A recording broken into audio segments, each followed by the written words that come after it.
ngi leen di nuyu di dalal Ousmane ak délégation PASTEF bi mu àndal yëpp ñu ñëw ñu waxtaan échanger sur plusieurs questions pendant au moins 1 heure waxtaan bi it lañu ci waxtaane aaju ci réew mi mu di nu ñu mën a def ba changer Sénégal nu ñu mën a def ba gën a développer axe yu bari en termes de collaboration. Et je lui disais d'ailleurs que ci biir waxtaan wi nga xam ne def nañu ko dafa am benn livre boo xam ne ñu ngi koy bind et dama ne ko livre bi nga xam ne maa ngi ci man di def sama titre sax à partir de waxtaan yi ñu def sur l'économie, sur la fiscalité. Et je lui dis le développement, le défi du développement économique doit être un bien commun. ma ne ko loolu incha allah dinañu gën a gisee mag moom di gën a échanger parce que jotaay bi wane na ne li ñu ñor du lenn lu mooy naka la ñu mun a def ba développer Sénégal. Et dans les discussions d'ailleurs je crois que la conclusion bi sénégalais yi di gën a bàyyi xel mooy li ñu mujj wax Ousmane dama ne ko le Sénégal peut faire 10 fois plus que le Rwanda. Ça veut dire tout simplement ce que nous avons en termes de ressources, le knowledge que nous avons fii ci suñu réew mën nañu def des exploits extraordinaires. Kon ma remercier ko ci jéego yi mu def ba ñëw fii seet si ñu mouvement Gëm Sa Bopp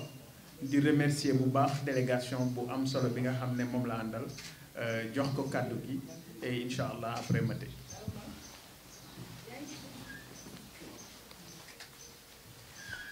Merci président Bougane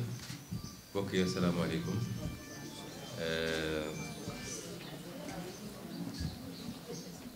dañoo ñëwoon tey seet si suñu frère suñu xarit monsieur Bougane Gueye Dany mu woon visite boo xam ne dafa inscrire ci cadre nemmeeku yi ñuy def fan yi yëpp xam naa sax yenn Sénégalais ne nañu waa ji moom comme préfet Dakar mi ngay lambar lambari rek. mais bii sorewuloo. waaw waaye lu mu dul ñàkk la parce que dafa am fu ñu jaar am lu mu laajoon ay nit bàyyi seen yitte jël seen temps jël seen doole jël seen alal ñëw taxaw suñu wet ànd ak ñun ci xeex bi kuy nit nag di gor boo tollee foofu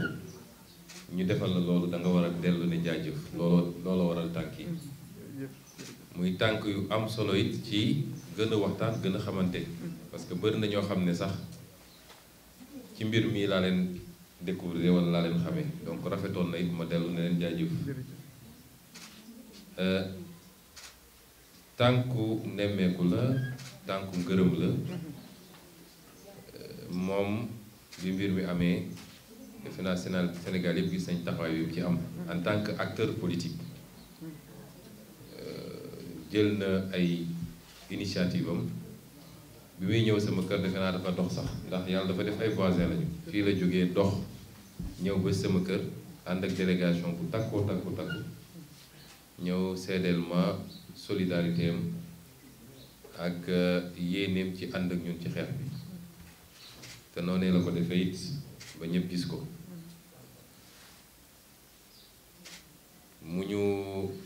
mu won ñu disponibilité am ci bépp fànn ci jëmmam moom physiquement ci ay xalaatam ci mën-mënam ci alalam lépp mu wooma ne ma lépp am je mets à disposition lu ngeen ci soxla rek ànd naa ci yéen et je précise que ça c'est l'homme politique parce que léeg-léeg nit ñi def amalgame leneen ak leneen loolu leneen la waaye c'est un acteur politique au même titre que moi et d'autres, et cet acteur politique là mène des activités indépendantes de ses autres activités comme nous tous nous le faisons.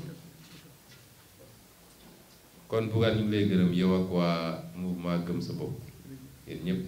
ci sama tur sama turu jegeñaale sama turu parti turu ñii ànd ak ñun ñëpp waaye defe naa dama wax ci turu peuple Sénégal bi yëpp parce que xeex bi xeexu peuple Sénégal la woon ku ci def lim ci def rek am nga ngërëmal peuple bi parce que ku ci defuloon it defe naa mënuñu laa ŋàññi waaye am na lu mu doon wàññi ci xeex bi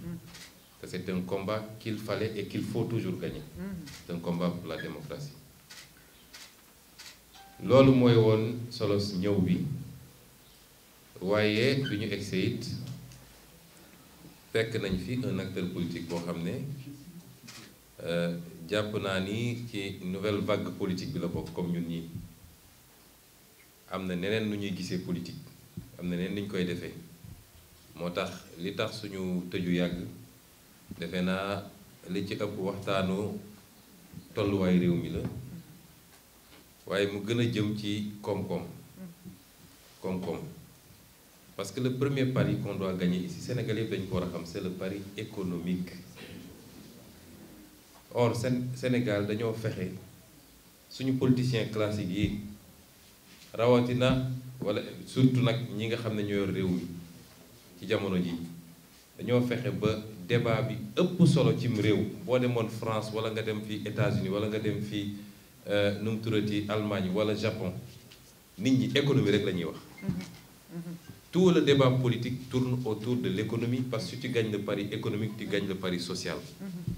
Si l'économie va tout le reste va ndax di nga créer emploi di nga fay ay salaire di nga mën a tabax ay yoon di nga mën a defar ay hôpitaux ak leneen mais économie bu soox mënoo ci def dara yor sa avion di wër ci àdduna bi di yelwaan rek. réew buy bàkku ci lebal nañ ma xaalis yeneen réew yi suñu lebee xaalis dañ koy nëbb. kan mooy dem banque ñu lebal la xaalis nga ñëw taxaw ci koñ bi yëpp lebal nañ ma xaalis réew li muy bàkkoo mooy sa capacité à produire par lui-même. moo tax suñu demee ba naan lebal nañ ñu parce que suñu signature moo baax te yow bi Covid amee yaa njëkk a yooxu ne nañ ma effacer sama bor ndax sama signature baaxul réew muy bàkkoo lool rek mooy réew mu suuf na. moo tax ma apprécier waxtaan bi ñu fi am. waxtaan nañu ci yu xóot a xóot échanger suñuy gis-gis ci lan moo war a doon priorité réew mi ak naka la ñuy def en tout cas bu ñu yàlla dénkoon mun na doon moom mun na doon man mun na doon keneen mais naka la ñu war a def ba jëlee réew mi ci fi mu ne et ci lu gaaw a gaaw ñëpp ko feneen ba xale yi dootoo ñëw tal pari foot parce que kenn ku ne am nga sa xëy loolu mooy waxtaan gi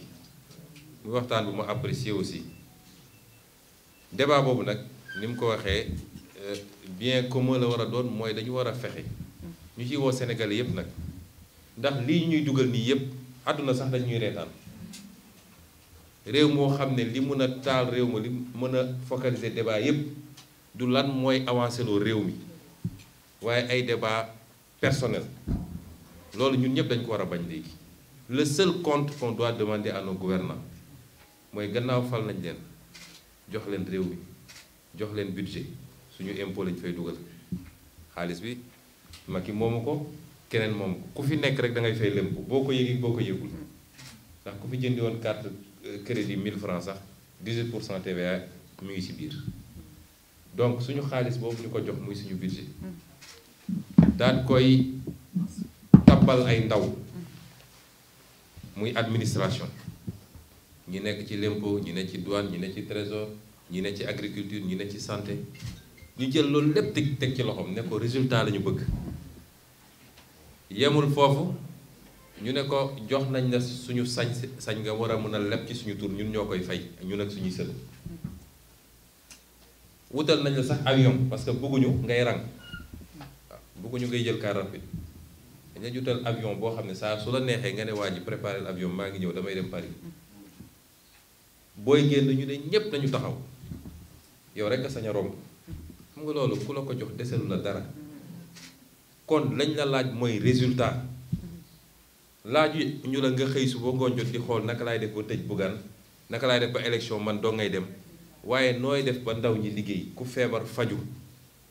nit ñi am école yu baax tali yu baax courant bi jaar yoon ndox mi jaar yoon te bañ a seer loolu moo war a doon désormais le débat au Sénégal bu ñu nangooti ku ñu divertir ci ay débat secondaire yoo xam ne diw dàq nañ ko ci postam diw faxasalu na barki démb fait divers li ñuy wax fait divers te soo seetee même ci suñu traitement médiatique bi sax fait divers te information économique toujours c'est au second plan kon loolu ñu ciy woo Sénégalais yépp parce que nit mun na jàmbat wopp waaye xamul lan moo tax wopp bi am bëri na ndaw walla mag walla jigéen buy dund ay situation difficile bis bu ne mu jàmbat ko bis bu ne mi ngi woo fu nekk pour ñu dimbale ko waaye xamul lan moo waral wopp bi nag yorin gu ñaaw yorin goo xam ne du intérêt Sénégal lañ jiital waaye intérêt bitim réew d'abord rusit bi ci rusit ñoom ñu séddoo ko ñoom ak seen njaboot moo tax ki waroon jot fukk jot benn ba tax mënul faj ay soxlaam te loolu bis bu ne ñu wax ko te démontré nañ ko ci li ñuy wax ak li ñuy bind ci téere moo tax visite bi am solo ndax waxtaan yu mel noonu ñun moo ñu taxoon a dugg ci politique wax dëgg yàlla dugguñu woon ci politique pour ay teesanteeg ay xastante suba ak ngoon boo seetee seen wax yépp nag saaga xaste tuumal nit wax lu dul dëgg tey ñi askan bu génn ne d'accord maag li am nga ne askan woowu yépp ay terroriste lañ loolu ku ñu jiital ci réew war na koo def askan yépp génn bëri nañu ne ci salle bi génnoon nañu nee nañ yéen ñëpp ay terroriste ngeen tey Allemagne am na ñuy manifester ne doyal nañu ci état d'urgence bi ci kii bi restriction yi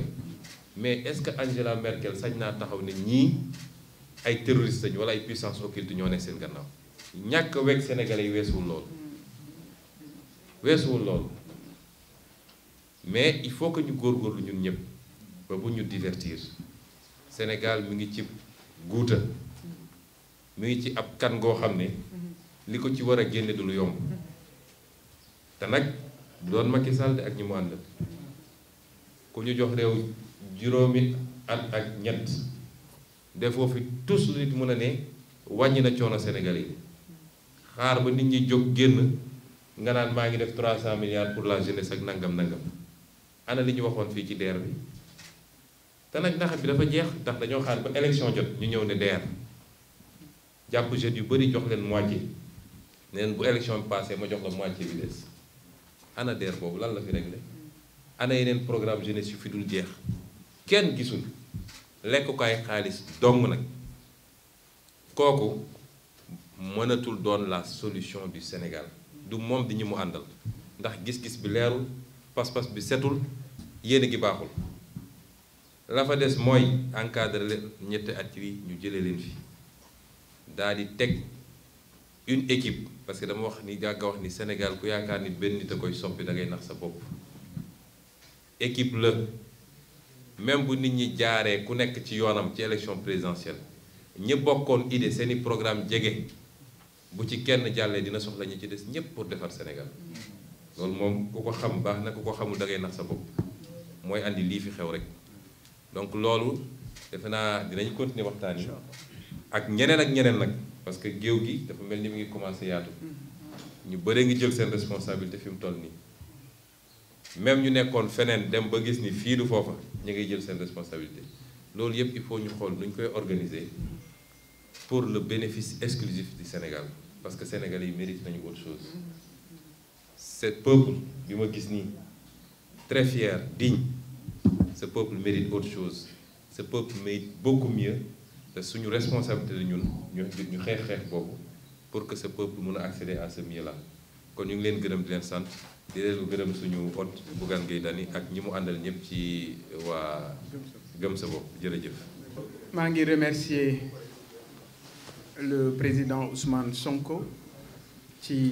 kàddu yi nga xam ne yëkkati na ko effectivement kontante bu rëy la am ci qualité waxtaan bi nga xam ne seq nañu ko le protocole ñaari protocole yi fëgg nañ ñu je crois 4 ou 5 fois parce que waxtaan wi dafa yàgg mais li ñu doon waxtaanee moo toll ni parce que ñaari gor bu ñu toogee di waxtaanee réew mënul nekk waxtaanu sorxo faaw mu nekk waxtaan wu dal waxtaan wu ku nekk di joxe xalaatam waxtaan wu ku nekk di génne li nekk ci dënnam moo tax ma ne bi ñu paree ci waxtaan wi ma jàpp ne livre bi ñuy bind le défi économique un bien commun jàpp naa ne titre bu am njariñ la war a doon dana nu continuer nag waxtaan yi ni mu ko waxee waaye loolu yëpp ci dal lay aaju loolu yëpp ci jàmm lay aaju yéene bi kenn ku nekk ci ñun am ci Sénégal mooy Sénégal romb fi mu nekk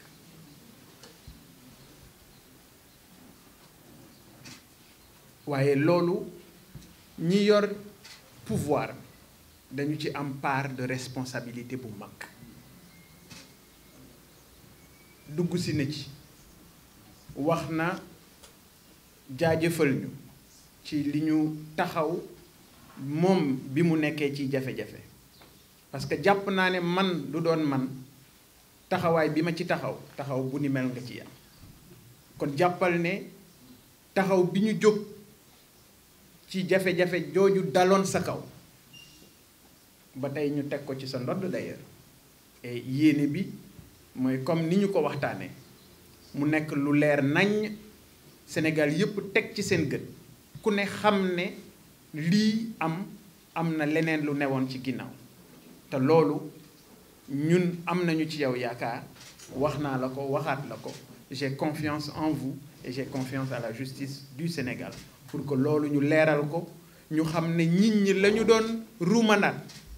amaana jublu ci nasaxal nit la ñu bëggoon kon réew mi am na ay piliers yoo xam ne kenn amul droit menacé ko et depuis un moment damay dégg wax ju may tiital ci réew mi mooy waxi waaso waxi diw fii la bokk diw fële la féete c'est un discours dangereux et je dis la manipulation de nos appartenances ethniques il faut ñu teg ko ci suuf parce que Sénégal méritewul loolu et ki ma ciy interpellé au premier chef c'est le président Macky Sall dañ ko jox réew mu ne ñum na fexe ba buy dem mu delloo nu réew mu ne ñum bu dara bënnul dara toju ci et li nga xam ne nag moom mooy taxawaay bi waxtaane nañu ko réew mi am na ay nit ay ndaw yu génn wane seeni jafe-jafe wane seen mer wane li nekk ci seen dënn parce que réew mi metti na réew mi jafe na boroom kër yi lañu mënoon mënatuñu ko ndaw ñi am yéene dimbali seeni waajur mënatuñu ko parce que tout simplement environnement économique gu réew mi toll na foo xam ne ndaw bu ci nekk amatoo espoir ca fa nga jëm et loolu suñu responsabilité la muy moom président Ousmane Sonko muy man Bougane entrepreneur acteur de développement ñu xool naka la ñu mën a soppee Sénégal naka la ñu mën a doxalee Sénégal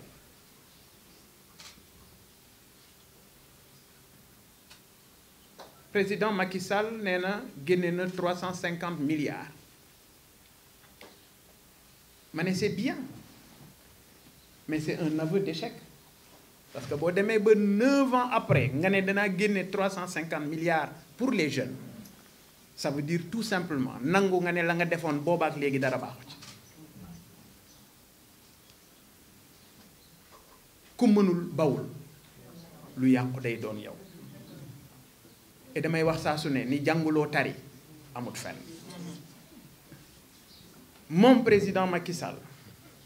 lii nga xam ne moom la jëme ci ndaw ñi. J'en ai discuté avec le président Ousmane Sonko. Sénégal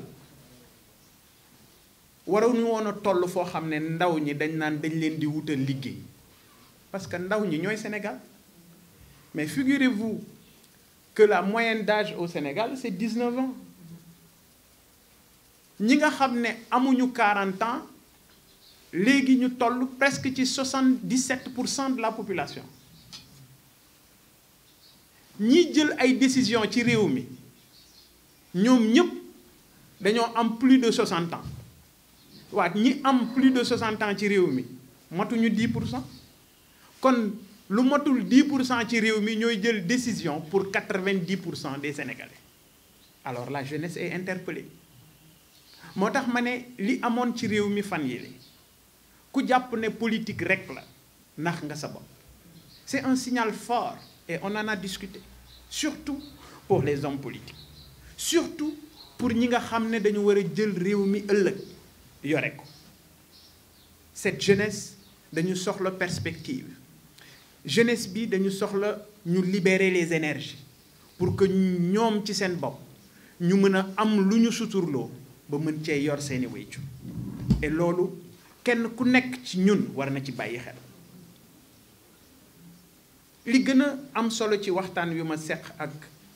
le président Ousmane Sonko mooy fertilité discussion bi nga xam ne am nañ ko sur l'économie, sur la fiscalité, sur les orientations en termes de recouvrement de la dette, en tout cas de recouvrement par rapport à la fiscalité. mu nekk loo xam ne waxtaan nañ ci échanger ci et da ngay rendre compte ne ko ñi ñu jiite dara intéressé wu leen lu may seen bopp. Figurez-vous maa ngi ko koy wax au Sénégal on a à peu près 400 inspecteurs des impôts ci Sénégal yépp, donc 90% dañ leen concentré biir Dakar.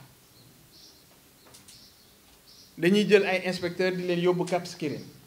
dañuy jël ay inspecteurs des impôts di leen yóbbu compagnie sucrière sénégalaise ne leen dem leen ngeen def fa mission d'inspection. Ça veut dire motuñu. maire yi nekk Sénégal ñoo ëpp inspecteur des impôts yi, directeurs généraux yi nekk Sénégal ak PCA yi ñoo ëpp inspecteur des impôts yi.